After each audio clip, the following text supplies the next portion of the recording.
প্রথমত আমরা ইউজ করছি এই কোর্সে VS কোড এবং আমরা এখানে Node.js ইউজ করব অ্যারের আমাদের আউটপুটগুলো দেখার জন্য। তো শুরুতে আমরা চলে যাই একটা অ্যারে কিভাবে ডিফাইন করতে হয়। আমরা যদি একদম বেসিক দিয়েই শুরু করি, যেমন একটা অ্যারে, একটা ভ্যারিয়েবল দিলাম। এটাকে ডিফাইন করতে পারি আমরা এভাবে, ডিক্লেয়ার করতে পারি একটা স্কোয়ার ব্র্যাকেট দিয়ে। এটাকে ডিক্লেয়ার করার আরেকটা ওয়ে হচ্ছে নিউ অ্যারে, অ্যারে কনস্ট্রাক্টর দিয়ে, রাইট? সো এই দুইটার মধ্যে কিছু পার্থক্য আছে। যেমন আমরা যদি কনসোল লক করি, আমি যদি সি লক করি তাহলে আমার কনসোল লগ আসবে। একটা স্নিপেট তৈরি করে রেখেছিলাম। সো অ্যারেটাকে যদি আমরা এখন দেখি যে আমাদের অ্যারের ভিতরে কি আছে, ওকে? সো আমরা এখানে জাস্ট এটাকে আমাদের array.js-টাকে রান করছি। আমরা দেখতে পাচ্ছি এখানে একটা খালি অ্যারে আছে। তার মানে এভাবে যখন একটা কনস্ট্রাক্টর দিয়ে অ্যারে তৈরি করছি, এখানে একটা খালি অ্যারে তৈরি হচ্ছে। এট দ্য সেম টাইম আমরা যদি একটা স্কোয়ার ব্র্যাকেট দিয়ে অ্যারেটাকে তৈরি করি, তাহলে কি হচ্ছে? তাহলে আমরা দেখব একটা খালি অ্যারেই তৈরি হবে। আউটপুট একই। তাহলে এভাবে তৈরি করলে কি হয়? আর উপরে কনস্ট্রাক্টর যেভাবে তৈরি করলাম, এভাবে তৈরি করলে কি হয়? ফর এক্সাম্পল আমি এখানে 10 দিলাম। তাহলে আমার ১০ টা এলিমেন্ট নিয়ে একটা অ্যারে তৈরি হবে আমরা যদি আউটপুট দেখি, এবং প্রত্যেকটা এলিমেন্ট হচ্ছে একেকটা এম্পটি। এম্পটি মানে হচ্ছে, এম্পটি নামে তো কোনো ডেটা টাইপ নেই জাভাস্ক্রিপ্টে। সো এম্পটি মানে হচ্ছে বেসিক্যালি আনডিফাইন্ড। ঠিক আছে? সো এম্পটি মানে হচ্ছে আনডিফাইন্ড। সো আমাদের এখানে কোনো ডেটা নেই এক কথায়।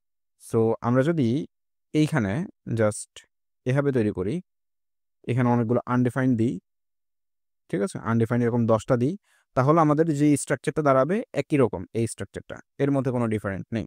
ঠিক আছে? আচ্ছা, আরেকটা ব্যাপার হচ্ছে আমরা যদি এখানে মাল্টিপল প্যারামিটার দিই, ফর এক্সাম্পল আমরা যদি এখানে দিই 1, 2, 3, তাহলে মাল্টিপল প্যারামিটার দিলে সে বুঝবে যে আমরা এই এলিমেন্টগুলো আমাদের অ্যারের মধ্যে রাখতে চাচ্ছি। অ্যাজ এ রেজাল্ট আমাদের 1, 2, 3 এই ৩ টা এলিমেন্ট অ্যারের মধ্যে ইনসার্ট হয়ে যাবে। আমরা যদি দেখি, এই যে আমাদের অ্যারের মধ্যে ইনসার্ট হয়ে গেল। ওয়েল, আমরা ২ ভাবে অ্যারে নিয়ে কাজ করতে পারি, বাট আমরা অবশ্যই সবসময় এভাবে কাজ করব। কেন এভাবে কাজ করব? কারণ হচ্ছে এভাবে লেখাটা ইজিয়ার। এটা ১ নাম্বার কারণ। ২ নাম্বার হচ্ছে আমাদের এভাবে লিখলে আমাদের কম্পিউটারকে আরেকটু কম ক্যালকুলেট করতে হয়। এভাবে লিখলে একটু বেশি ক্যালকুলেশন করতে হয় বা একটু বেশি ফাংশনালিটি রান করতে হয় ইন এট দ্য ওয়ার্ল্ড। ঠিক আছে? কম্পাইলারের ভিতরে। সো আমরা সবসময় এভাবে কাজ করার চেষ্টা করব। তো এটা পারফরম্যান্সে কিরকম এফেক্ট ফেলে ২ ভাবে কাজ করলে আমরা একটু দেখার চেষ্টা করি।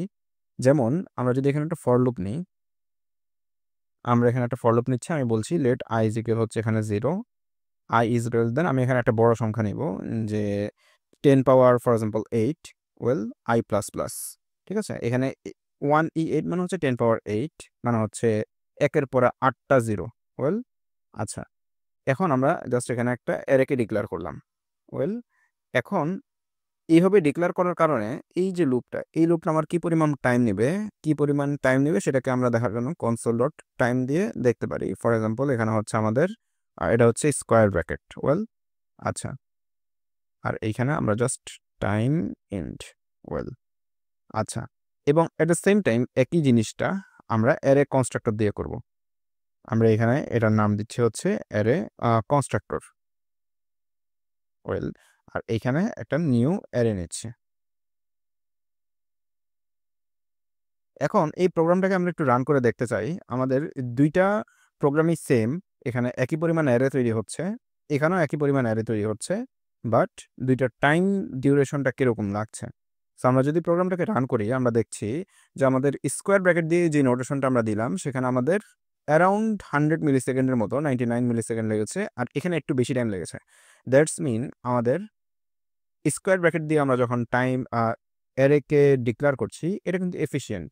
অর্থাৎ এটা আমাদের কম টাইম নিচ্ছে। এটার একটা কারণ আছে। যেমন এখানে একটা কনস্ট্রাক্টর, অ্যারে একটা ক্লাস, তার কনস্ট্রাক্টর ফাংশনকে কল করতে হচ্ছে। সে এখানে লেন্থ চেক করছে। যেমন আমরা যদি এখানে কোনো একটা ডেটা দিই, সে দেখছে যে আমার এখানে কয়টা প্যারামিটার দেওয়া আছে। যদি একটা দিই তাহলে একরকম বিহেভ করবে, যদি মাল্টিপল দিই আরেক রকম বিহেভ করবে। অর্থাৎ তাকে কিছু ক্যালকুলেট করতে হচ্ছে। অন দ্য আদার হ্যান্ড আমরা যখন স্কোয়ার ব্র্যাকেট দিই, সে কিন্তু সরাসরি গিয়ে মেমোরিতে অ্যাসাইন করে দিচ্ছে অ্যারেটাকে। সেখানে এক্সট্রা আর কোনো ক্যালকুলেট করতে হচ্ছে না। ফলে এটা আমাদের একটু পারফরম্যান্স বেশি দেয়। আর মোস্ট অফ দ্য টাইম আমরা এভাবে কাজ করে থাকি। নাও আমরা যদি এগুলোকে কেটে দিই,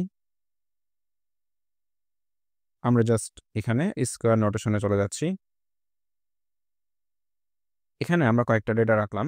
আমরা একটু বেসিক কয়েকটা জিনিস দেখে ফেলি যে অ্যারের ভিতর থেকে আমরা কিভাবে ডেটাকে বের করতে পারি। যেমন অ্যারের মধ্যে আমরা যদি 1 দিই, তার মানে হচ্ছে বেসিক্যালি আমরা ২ নাম্বার ইন্ডেক্সকে বোঝাচ্ছি। আমরা যদি এখানে 2 দিই, তার মানে আমরা ৩ নাম্বার ইন্ডেক্সকে বোঝাচ্ছি। প্রথমটাকে ইন্ডিকেট করার জন্য আমরা দিব কত? 0। ওয়েল, তাহলে আমরা যদি 0 দিই তাহলে আমরা প্রথম ডেটাটা বেরিয়ে আসবে। আমরা যদি এখানে দেখে ফেলি যে 1 যেটা প্রথম ডেটা সেটা বেরিয়ে এসেছে। এখানে একটা ব্যাপার, আমরা কিন্তু এখানে অন্যান্য প্রোগ্রামিং ল্যাঙ্গুয়েজ লাইক পাইথন এর মতো আমরা নেগেটিভ ইন্ডেক্সিং ইউজ করতে পারি না। ঠিক আছে? ফলে আমাকে একটা আনডিফাইন্ড রেজাল্ট দিবে। আমরা যদি নেগেটিভ ইন্ডেক্স ইউজ করতে চাই তাহলে আমাদের একটা মেথডের হেল্প নিতে হবে, সেটা হচ্ছে এট। ওয়েল, সো এখানে আমরা বেসিক্যালি যেকোনো ইন্ডেক্স দিতে পারি, যেমন 1 দিলে আমাদের 2 নাম্বার ডেটাটা চলে আসবে। রাইট? সো আমরা একটু দেখে ফেলি যে 2 নাম্বার ডেটাটা আসছে এবং এখানে মজার কথা হচ্ছে -1 দিলে নেগেটিভ ইন্ডেক্স করতে পারি। অর্থাৎ -1 মানে হচ্ছে শেষের দিকের প্রথমটা। ঠিক আছে? সো এটা হচ্ছে 4 আসবে। ওয়েল, সো এভাবে আমরা এট মেথড দিয়ে নেগেটিভ ইন্ডেক্সকেও অ্যাক্সেস করতে পারি।